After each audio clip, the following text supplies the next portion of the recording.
Hi అండి. Rajma curry ఎలా prepare చేసుకోవాలో చూద్దాము. నేను వీటి కోసం అయితే రాజ్మాను ఓవర్ నైట్ నానబెట్టుకొని కుక్కర్లో వేస్తున్నానండి. 4 విజిల్స్ వచ్చాక ఇలా చూసారుగా మెత్తగా అవుతాయండి.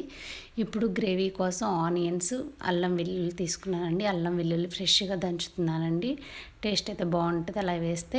ఇప్పుడు స్టవ్ మీద గిన్నె పెట్టుకొని ఆయిల్ వేసి పోపు వేగాక అల్లం వెల్లుల్లి వేస్తున్నానండి. అవి వేగాక ఆనియన్స్ వేస్తున్నాను. అవి ఫ్రై అవ్వటం కోసం ఉప్పు పసుపు వేసి ఫ్రై అవనిస్తున్నానండి. ఆనియన్స్ ఫ్రై అయ్యాక మనం ఉడకబెట్టుకున్న రాజ్మాను వేయాలండి.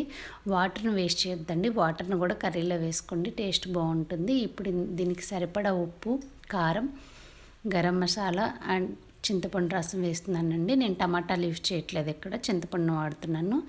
చూసారుగా కర్రీ అయితే రెడీ అండి. దీన్ని చపాతీలో కానీ రైస్లో కానీ బిర్యానీలో కానీ ఎలా తిన్నా టేస్ట్ అయితే చాలా బాగుంటుందండి. Thank you for watching. Please subscribe my channel.